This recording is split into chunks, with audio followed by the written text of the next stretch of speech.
What's up, guys? Welcome back to the channel. Tonight, and it is dark, I've got you under the lights here, but it is getting dark. Tonight I'm going to address a transmission leak that I've had. My E4OD is leaking through the dipstick tube that goes into the side of the, on the passenger side top of the trans. That's, honest to God, this is the third actual transmission I've put in this truck. I bought the truck 2 weeks later. The trans went out. I put a trans in, a reman trans in, backed it down the driveway, and it fried backing down the driveway. Warranty replaced that one, and I got about 5,000 miles on it, and it crapped out again. And now I have 45,000 on this one. Anyway, that's just more of the trans story, but what I have here is through Riff Raff Diesel, but it's by a John Wood. It's called their Big Bore Transmission Dipstick Kit for the E4OD. And I'm going to try to get to focus on that. It's not gonna.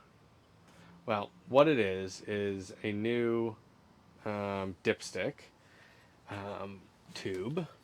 Let me go off to the side and see if it'll work now. There you go. So the end of it, the factory one is literally Teflon coated, and it just slips in. This one, as you see, is billet and has 3 O-rings on it. Now, if I'm being fully transparent, this thing's 90 bucks. And I'm going to be honest, it's not the best quality. You've got this white dot on there that is actually coating that's missing. The whole, actual tube that's not billet looks kind of, I don't know, crappy. It just does. I'm not happy with it, especially for $90. But there really aren't options out there. So the kit comes with the adapter tube thing and an extra O-ring. My God, I hope I don't need the extra O-ring, but I'll show you what leak I have, and then we'll swap it. It should, knock on wood or knock on a truck tailgate, be a fairly quick swap. So let's see what I'm talking about here. Now that we're underneath, I've got a little headlamp going here, but if you look right there is that dipstick tube, and you can see, I assume you can see how wet that trans is around there. It ends up leaking to the back here and dripping down right there. The pan is completely solid, everything's nice and tight, everything's done. Looks like I do have a little bit of an oil leak that I've got to address, so I've got to figure out if that's coming up from the head again. So I'll take care of that. But that's what we're going to address. And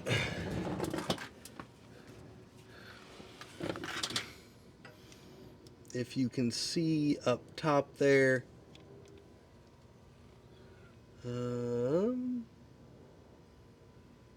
there's that bolt right in the center of the screen.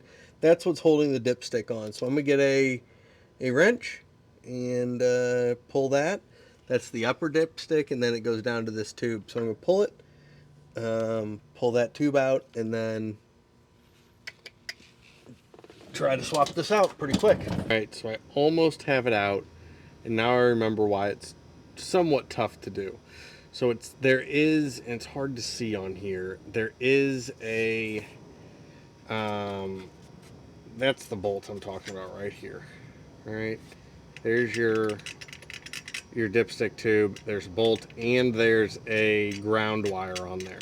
So getting this all lined back up right was pretty tough. So I'm going to finish getting this out. It's just a 13 mil to pull it out, and then you'll get that done, and then the hard part's getting it back together. So stand by. Okay, so now that they're both out, it's pretty easy to tell the difference. Obviously, full billet, 3 O-rings here. Just an absolute booger of a mess on this factory one. It's just a slip joint there. There's no seal. Honestly, I think I actually put some silicone in there when I first started this. But this upper piece looks exactly the same on the both. So I'm going to go in there. I'm going to pop this in and then try to get that tube lined up. Well, in some crazy stroke of luck, it is completely in. Seated flush right there with it. Absolutely perfect. It went in like a charm. So it's running all the way up, fitting perfect, and actually got it straight into the hole very first try. Can't get that lucky every time. So I'm gonna brake clean the crap out of this transmission and see what happens. Well, guys, that was way easier than I expected. So obviously this isn't something I can be like, look, I fixed it. It's perfect.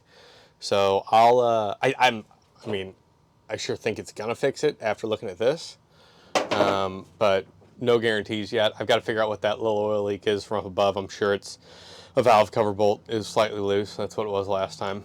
So I'll crank on that. This is easier now that I have the MBRP downpipe in, because I did clear that firewall a bit, or clearance that firewall a bit, probably more than I needed to. Look, I can't say the part is on the surface great quality. It doesn't appear to be. At least the upper piece of it, the billet piece looks great. The O-rings look great. But if it fixes my problem, hey, I don't really care what the aesthetics look like. I know ATS also makes one. It looks a little prettier. It's purple anodized and looks like the same darn thing, but it's prettier. Or maybe it's gold. I don't know. Either way, hey, maybe this helps you guys. Hope it does. I'll see you guys next week.